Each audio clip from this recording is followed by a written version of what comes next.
Hola queridos amigos, nuevamente nos encontramos para seguir dialogando juntos, reflexionando juntos acerca de la forma en que Dios obra en nuestras vidas para transformarnos, para crear en nosotros una nueva realidad y hacer de nosotros una nueva creación. Una nueva creación que vive en el poder de Dios, de ese Dios que es real, tan real que vino a esta tierra a vivir entre nosotros. Hemos estado hablando de la escalera de la santificación. Y yo quiero ahora añadir a lo que dice Primera de Pedro, capítulo 1, Segunda de Pedro, capítulo 1, el versículo 7, luego que se habla de la piedad. Pedro dice que a eso hay que añadirle, si uno está creciendo en la gracia, si hay un desarrollo espiritual, afecto fraternal. Quiero que notes por un momento que todo el planteamiento que nos hace Segunda de Pedro 1 del 5 al 7 tiene que ver con la transformación del carácter, no simplemente con la personalidad. Nosotros podemos desarrollar una personalidad religiosa, unas conductas externas religiosas, orar, leer la Biblia, asistir a la iglesia, vestirnos de determinada manera, comer de determinada forma. Todo eso tiene que ver con la conducta religiosa. Y eso marca una personalidad religiosa, muestra la personalidad religiosa que nosotros tenemos. Pero el planteamiento que nos hace Pedro tiene que ver con el carácter, con la transformación del carácter. Lo único que vamos a llevar al cielo. Así que ahora Pedro está diciendo que en esta escalera de la santificación, en todo este proceso de la santificación, hay que añadir el afecto fraternal. Luego dirá que al afecto fraternal hay que añadir el amor, por lo cual no debiéramos confundir el afecto fraternal con el amor. Ya veremos qué quiere decir Pedro cuando dice también añadir amor. Pero hoy nos vamos a centrar en el afecto fraternal. La expresión misma nos habla de ese tipo de afecto, de cariño, de sentimiento que uno tiene hacia una persona cercana.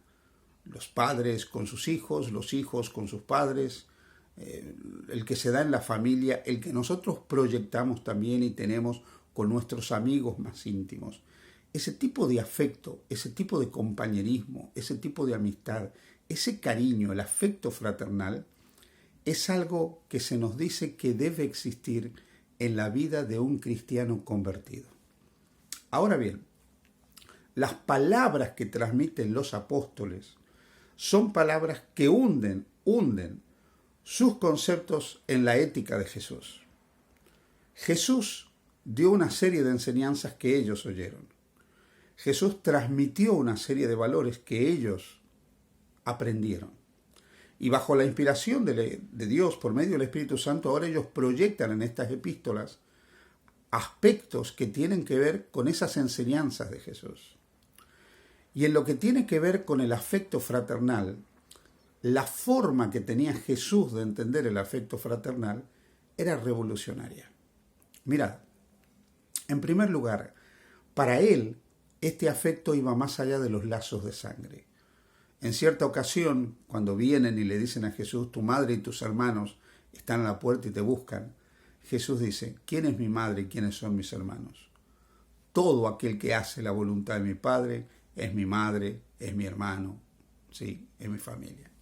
Entonces para Jesús el tema del afecto fraternal va más allá de los lazos. Uno puede querer fácilmente a un hijo, a una hija, a un esposo, a una esposa, a una madre, a un padre, a un ser querido, incluso un amigo muy cercano.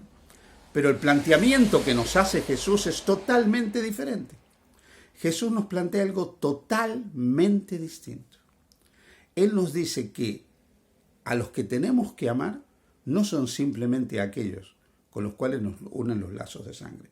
El tipo de cariño, el afecto fraternal, no es solamente aquellos con los que nos unen los lazos de sangre. Pero en segundo lugar, en los días de Jesús era muy común, en el pensamiento rabínico, decir que había que amar a los hermanos. ¿Sí? Se tomaban textos como el de Deuteronomio capítulo 19, donde dice, no te vengarás ni guardarás rencor con los hijos de tu pueblo. Amarás a tu prójimo como a ti mismo. Y se entendía que el prójimo eran los hijos del pueblo, el pueblo de Dios. En este caso, para un judío, su prójimo era otro judío. Dentro del judaísmo, este concepto fue llevado al extremo por los esenios. Para los esenios, que son una evolución, podríamos decir, del fariseísmo a una escala mucho mayor, solamente sus prójimos eran no otro israelita, no otro judío, no otro creyente, sino solamente un esenio que cumplía la voluntad de Dios como ellos entendían que había que cumplirla.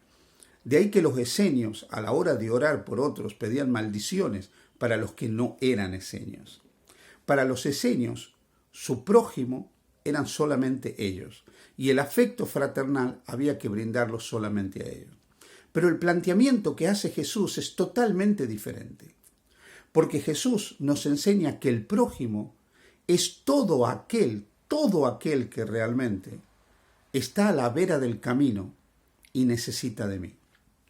Mirad, en la parábola, justamente en la parábola, donde él habla del buen samaritano en el Evangelio de Lucas, Jesús plantea esto y ataca profundamente el nacionalismo y el etnocentrismo religioso judío. Pero el problema es que nosotros, siglos después, no hemos terminado de entender que el afecto fraternal no es solamente a los que comparten mi fe, forman parte de mi comunidad y son miembros de la denominación que tiene las creencias que yo profeso. Si algo nos enseña la parábola que habla del buen samaritano, es que mi prójimo realmente es realmente el que necesita de mí. Y el verdadero prójimo es el que hace de misericordia con el otro. Ahí había un judío tendido a la vera del camino que había sido maltratado, había sido robado, lo habían golpeado, le habían robado todo lo que él tenía, lo habían dejado tirado semimuerto.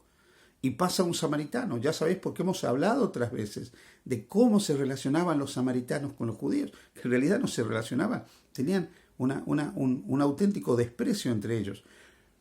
Y el relato nos menciona que primero pasó un levita, y el levita cuando ve al judío tirado a la vera del camino, no se acerca a ayudarlo.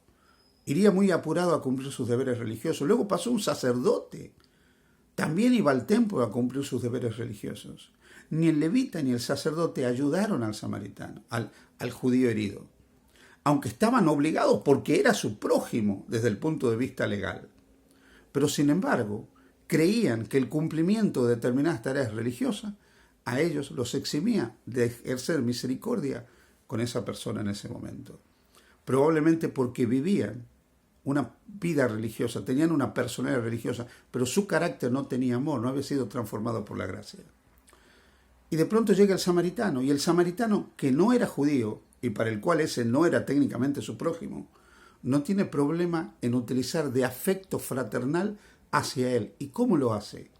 Lo sube a su cabalgadura, lo lleva al mesón, sana sus heridas, le paga el hospedaje y le atiende como una persona necesitada tiene que ser atendida. El samaritano hizo de prójimo porque usó de misericordia. El samaritano tuvo afecto fraternal, el que no tuvieron ni el levita ni el sacerdote. Y ahora esto es algo que nosotros debemos entender. El afecto fraternal no es algo que en este mundo le debemos brindar a los que son como nosotros, a los que viven incluso la santidad como entendemos nosotros que tiene que ser vivida. El afecto fraternal es para todos, los buenos y los malos, los creyentes y los incrédulos, los justos y los injustos, para todos aquellos sobre los cuales Dios hace salir el sol, malos y buenos, para todos aquellos sobre los cuales Dios hace llover, malos y buenos, porque todas esas seres creados por Dios, criaturas de Dios, son merecedores de mi afecto fraternal. El afecto fraternal implica el respeto, el afecto fraternal implica la consideración, el afecto fraternal implica el aceptar la identidad del otro, el afecto fraternal implica no condenar, no criticar, no juzgar.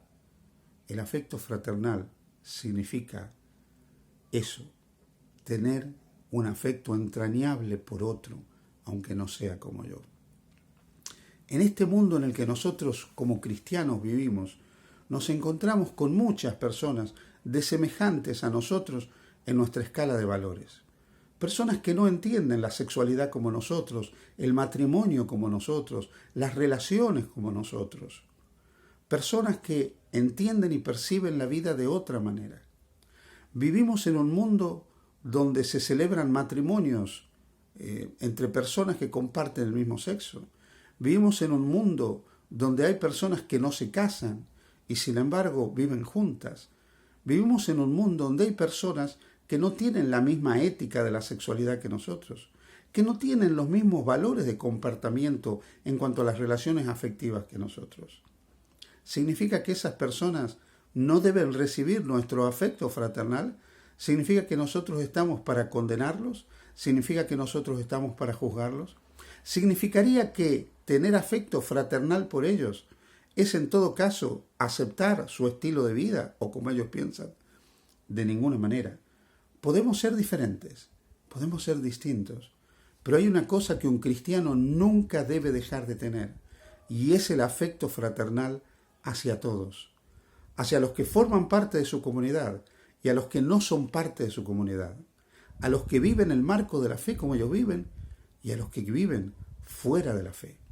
Porque finalmente, cuando Cristo extendió sus brazos en la cruz, abrazó a toda la humanidad, a los buenos y a los malos, a los justos y a los injustos, a los salvos y a los perdidos, a los unos y a los otros, porque en realidad abrazó a todos, porque todos necesitamos el abrazo amoroso de Dios y el amor de Dios. Así que manifiesta afecto fraternal en tu vida hacia todos, porque eso marca la diferencia.